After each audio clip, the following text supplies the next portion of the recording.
with the information on how to create depth by using warmer and cooler colors, more or less detail, and more or less saturation, we can now continue on the second layer of our red currant. Before we do so, let's take a look at the reference image. So we did a base layer that is very light and that sometimes just covers this yellowish color of the red currants. What we will be doing now is paint around the highlights and applying some warmer colors of red and some deeper tones. Sometimes we might even make little lines like here. On the leaves we will do some negative painting around the veins, and here we ignore quite some detail. Like all the side veins, we won't paint them. We will just look at the overall shapes of the highlights and the shadows. Same goes for here. Some of the veins have really nice shadow, like for example here. We will work with some more saturated areas there, but the actual shadow layer and the deepest areas we will show only in the last layer, which is the finishing touch. So my work looks like this now. I think yours might look something similar. And we will start on the berries now. In the sketch you can see that there are areas indicated as highlights, and we will keep those open in the lighter color and paint around them. But first we need to mix our colors. So obviously we need red. I can see two shades of red. One is a bit of a cooler tone and one is a bit of a warmer tone. So I will already start by making two mixtures here. The warmer color will go more towards yellow and orange, so I add yellow to my red, creating a nice warm orange tone. The cooler one could use some blue, and this is more a deep red that has a little bit of purple in it. Not too much, it's more towards red than towards purple. So let's start with this berry here first. The lower part here obviously is the deeper, cooler red. This highlight here is just the color of the base layer that we made, so we don't have to do much there. Then around here, you see that it is the warmer color red, and we can use the orange mixture for this. The tip we will keep it open, and we will do that at a later stage. Once the paint is almost dry, we could add some tiny thin lines here. There's no need to have them, but they could give some nice additional interest. Then it's important to note that here on the side of the berry is a very clear highlight, and that's something that you often see reoccurring also here and here at the top. So almost every berry here has this very intense highlight somewhere at a side edge. It's not actually an edge, of course, but on the drawing it's an edge. This is what you want to keep in mind when painting. So I wet my brush, and we will apply the paint in a manner that matches the reference image. My drawing isn't exactly the same as the reference image. It's simplified and it contains some berries that aren't there in reality. This is the practice. So for smooth layers, we clean our brush and dry it until damp, and we go by the sides of our hard lines. We leave open the clear highlights and we add extra color where we think we need it. Be careful around the edges of the other berries. Here I smoothen the edges slightly, and close to the stem here I think it could use a bit of cooler red. Something like that. Now we have to wait with doing the adjacent berry until this one has dried. But we can pick another one to continue. Sometimes I add in some extra yellow if I think the mixture that I have doesn't really match the color of my reference, more or less. So here I add some of the warmer color red going around my highlights and smoothing my lines. With my cooler red, I go in and add some extra pigment where I see that the colors in the berry are more intense.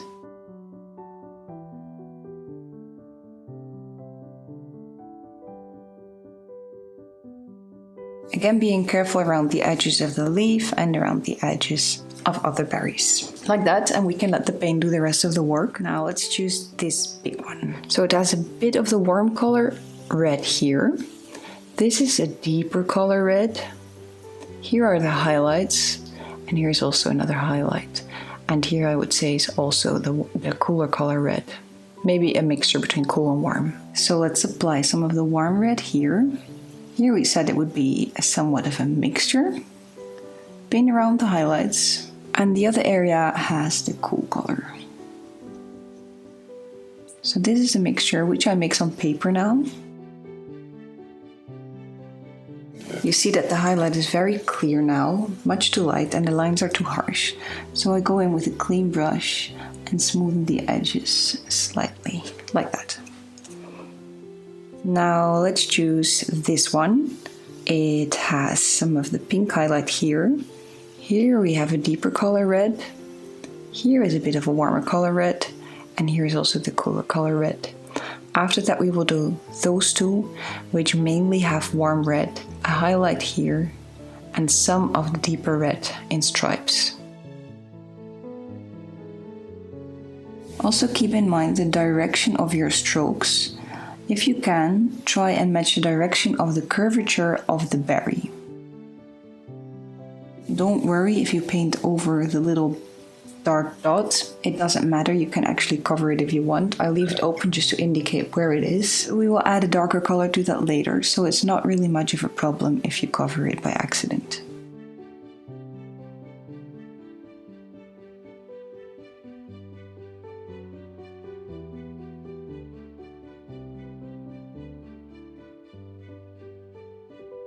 This one has some nice red lines, so on a slightly wet paper I draw these lines, and I use wet paper so that the lines don't become completely harsh.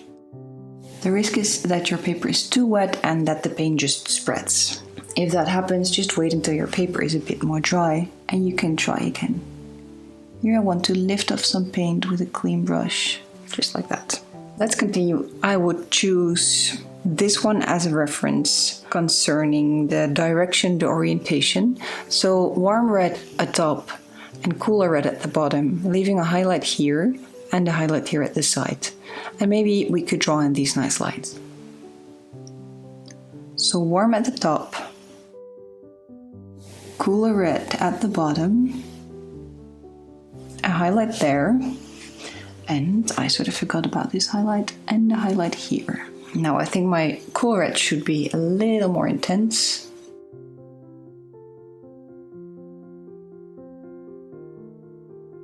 And I lift off some paint for my highlights. It's too wet still to add the lines. We could do that now here since this has dried further.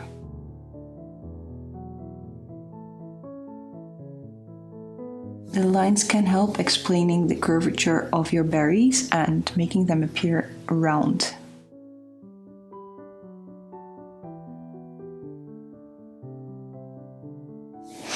Let's do this berry now. There is some warm color red, almost yellowish here.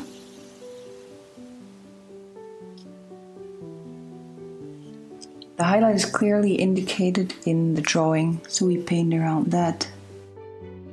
It's alright to have a variation in the colors of red, that way this berry is easily distincted from this berry. And then there is a highlight here on the side, so I keep that free. I think my deep red covered the yellow part a bit too much, so I will go in and add some warm red again. And the highlight is far too harsh now, so I go in with a clean brush and I smoothen my edges. For the big fellow in the middle, I use this one in the reference. And you can see it's very far back, so the color is the cool color mainly, a bit warmer here, which is the part that comes closer towards us, and a small highlight. The dot is over there. So what I do is, I might want to make my color red a bit cooler again. Not too purple, but just a little bit. That way the berry will appear further backwards automatically. So it's not the same as the reference image. We can use information from the reference image to make this look realistic. So I paint around the inside where is the main highlight. And I will use some of my warmer red in the center here. And lift off the last bit for the highlight. And then further I let the paint do its work. Important to note is from which side the light comes, and you can deduce that from where the highlights are. It's coming from more or less from the side top here, like down like that. And that means that this berry here in the back would catch like a highlight there and maybe a little bit here. So apart from the reference images, you can also use your common sense to understand where your warmer tones should go, your cooler tones, and where your highlights and shadows would be. Also, this berry is touching this berry, meaning we can have a little bit of a shadow over here. And we indicate the shadow now by a more saturated area. The nice thing of two berries overlapping is that you can paint very precise to show the outlines of the one in front. There are also some berries in the back here that are actually not red yet, and I want to include one of those as well. I will pick this one for that. I use my warm color, red, and I simply go in and add some color, not everywhere, leaving a highlight open. And having this just dry as it does. There's not much more to it. We could add a little bit of the cooler color where the berry is actually behind the other two. Now for this one, let's see which one from the ref we could use. So I'm thinking more or less this berry. It has a highlight here in the shape that's indicated on the sketch. It's overall pretty warm in color, a bit cooler towards here, and it has some really nice lines. A highlight at the top on both sides of the little dark part. So overall, it's pretty warm.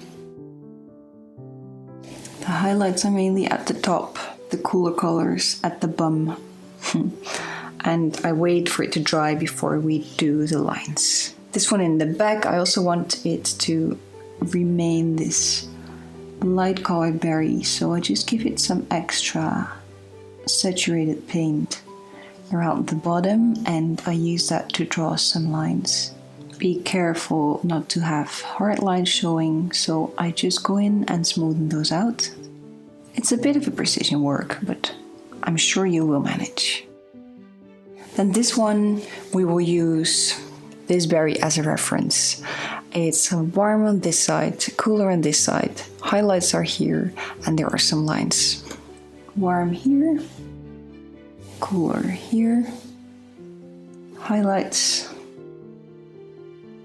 again being careful at the edges, and the lines we can do only later. We can do it now for this one.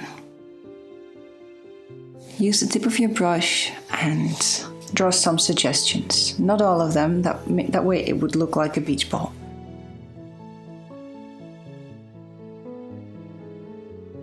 Now we can do this one as well.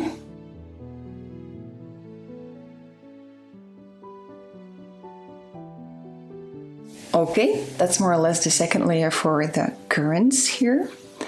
Now let's go to the leaves and let's make some colors green. Again, we would like to have a warmer color green and a cooler color green. So we start by making two mixtures, mixing blue and yellow. One will contain somewhat more blue, and the other one will contain somewhat more yellow, and therefore it will remain fresh, like this one. We will cover this entire leaf with the warm color green, and while it's still wet, we will add the cool color green in some areas that have some shadow. Here there is a very clear shadow cast with a hard line, so this one we will only do after the lighter green has dried. We use a damp brush and quite some water so that we can work bigger areas in one go. It's also nice to see that the edge of this leaf actually has a highlight.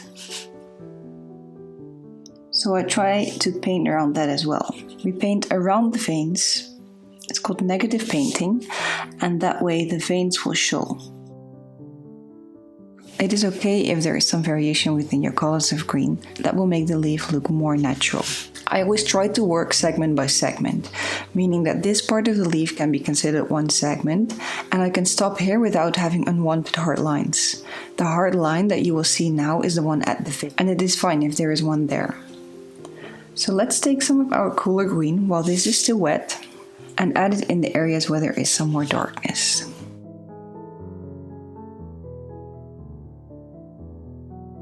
Pull the paint that you just put on a little bit further with a clean brush. And voila, one side of the leaf is done. Let's continue and do the other in exactly the same way.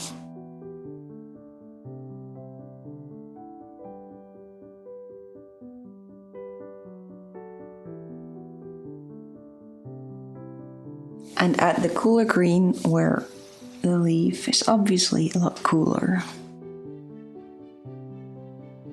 You can use this as well to indicate some additional veins by showing where the shadow is casted.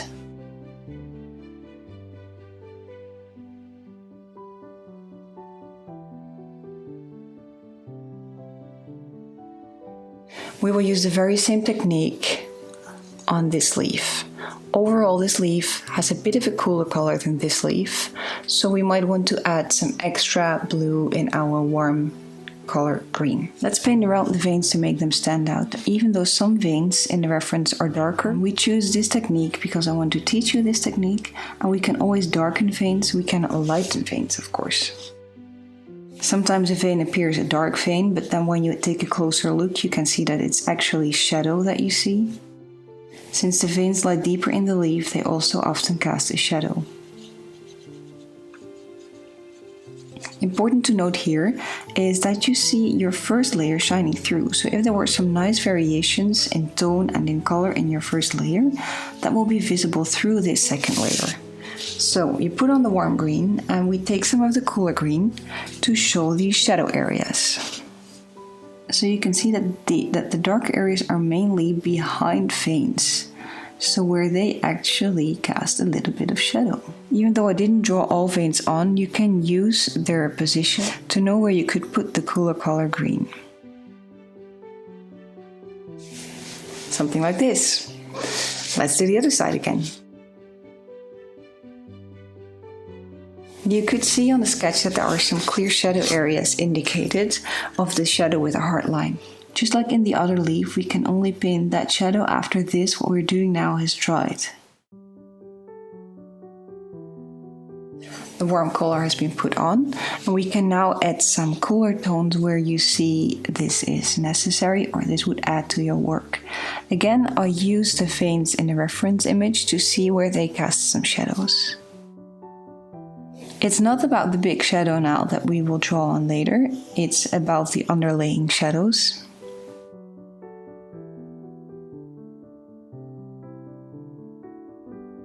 Work out the paint that you put on with a clean brush to ensure smooth edges. To show you how a shadow like this one, or this one with hard edges, is put on, I will show you this leaf now. We do choose the same color, cool green. Since we're layering, the color on the paper will get more intense layer by layer. We will simply draw the shape of the shadow. Cast it on this little leaf. It also helps to describe the outlines of this leaf. If you think that your edges are still too hard, you can use the same technique to smoothen them slightly. I see there's also a bit of a line here that we could use, and here, and here.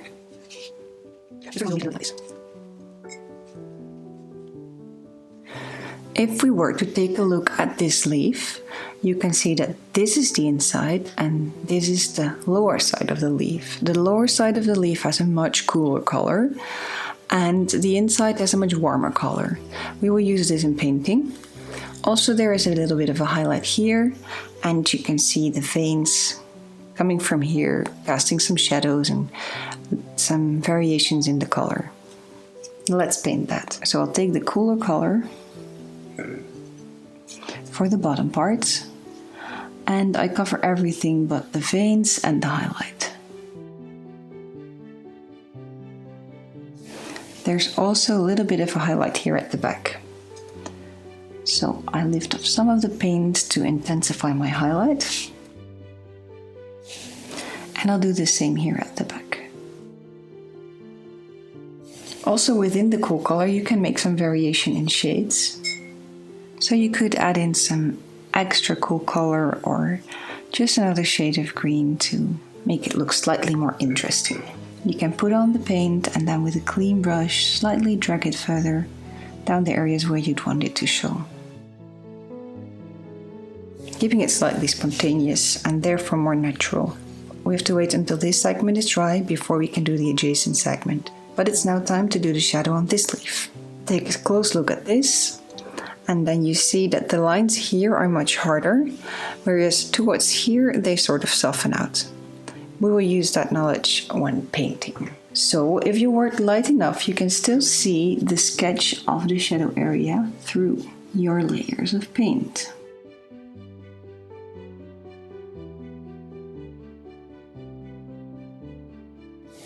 It is not important that it has the exact same shape as in the reference. It's a shadow casted by the stem behind this leaf, and it's just nice to show the technique and to show you how this works. So towards the back the lines are a little smoother, and here the lines are a little harder, so the softening is not that necessary. Let's do the inside of this leaf. There isn't that much detail visible, some veins maybe.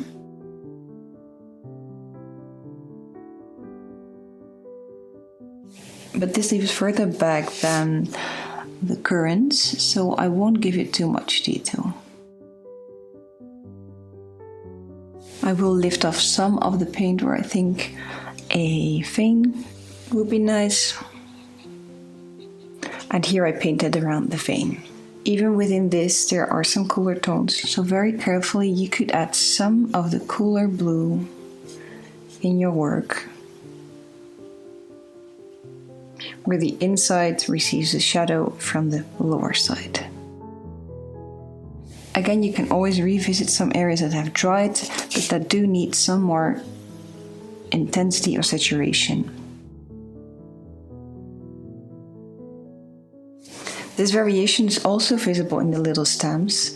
It's not super important what it looks like, but you do have to remember that a stem also has a highlight, mostly on the side from where the light comes. So you draw an extra line, but also leaving a line open. It's not too precise here, I mainly just focus on my common sense. Where would the highlights be and where would the stem receive some shadow? So here obviously on the top it would receive more of a highlight. Here it wouldn't catch much sun because there is a leaf in front.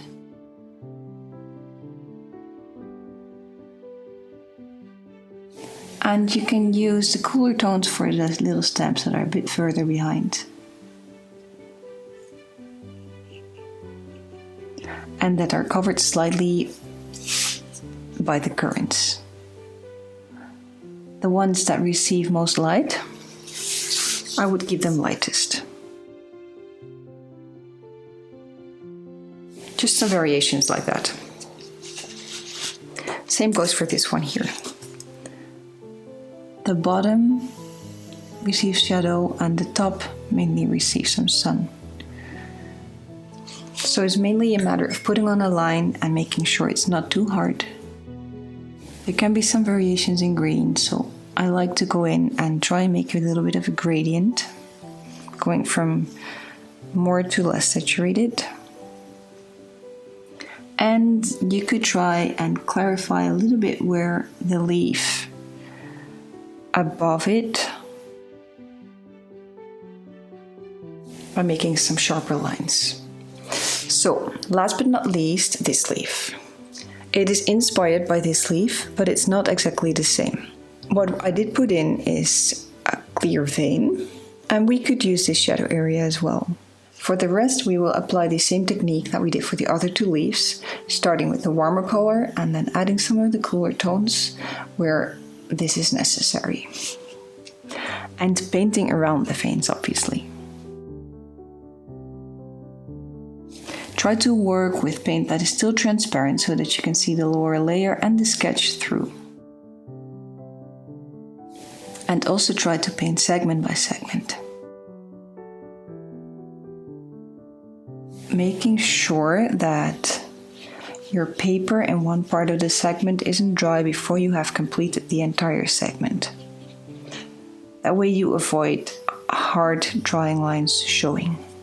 So I consider this one segment because this part of the leaf has an extra bend here and receives shadow, so I can do them in 2 goes. But I do need some cooler green for certain areas. For example, here at the tips, probably a little bit below the vein. And then some shapes that sort of indicate the presence of other veins. And it's not too precise, it's just to create a variation so that it appears more natural. Let's do the other side. Starting with the warmer green.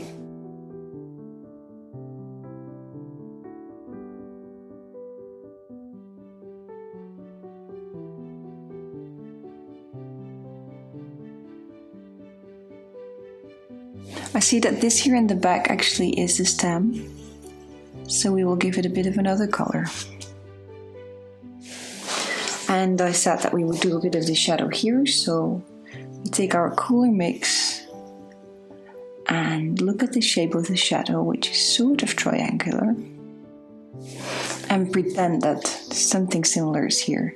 The focus on a work like this would be the berries, so therefore we don't add too much detail to the leaves. The leaves will get a little bit more body in the finishing touch layer, but before we go there, let's mix a darker brownish color to do the stem and the little dots on the currants. We start by making a purple color using blue and red. It comes close to brown already, but to make it an actual brown, you'd have to make it more dirty by adding even some yellow. It's a matter of finding a balance between these colors to create a nice color brown. I think this would work for me. If we were to test it, it looks like this. That's quite nice, right? Looking at the reference, we see some extra dark here where some stems meet. It's a little bit darker at the bottom, and there's a highlight there. Here where a stem actually goes away from the main stem, there is some more darkness. In between leaves and currants, it's also darker. And then here at the bottom, you see that the bottom side is completely dark and there are some patches in it, and the top has most highlight. So we will do something that resembles this. So it's darker, closer to other objects. The bottom is darker, some variation, and we will work this color out further, but not completely to the top where there is a highlight. I think my brown could be a little bit darker. And while it's still wet, you can go in again and create some extra variation, something like this. The stems also give you an opportunity to create clearer outlines of your leaves, for example, like here. And you only apply this when the leaves and all the other things that you have painted are dry.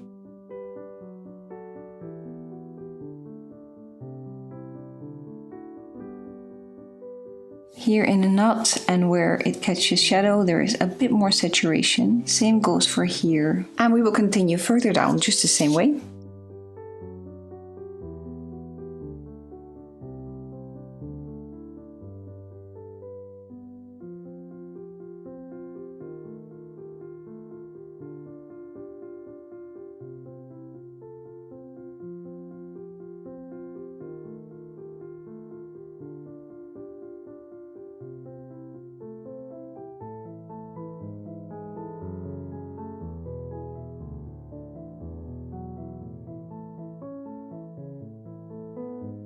So as you can see, it's a continuous repetition of the same techniques for the leaves, for the currant, and also for the stem. But since we have a beautiful dark warm brown now, we can use this to paint the beautiful tips.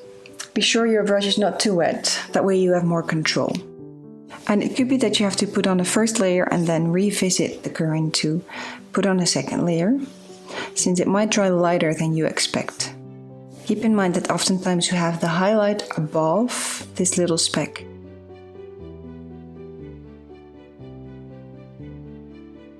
And also the way you drew the lines on the currants show where this little speck should be placed.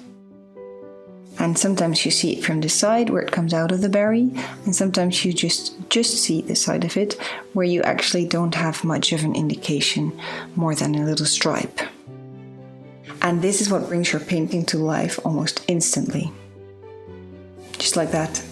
And like for example here where I tried a little bit too light, you can go in again in some parts and add a little bit more saturation.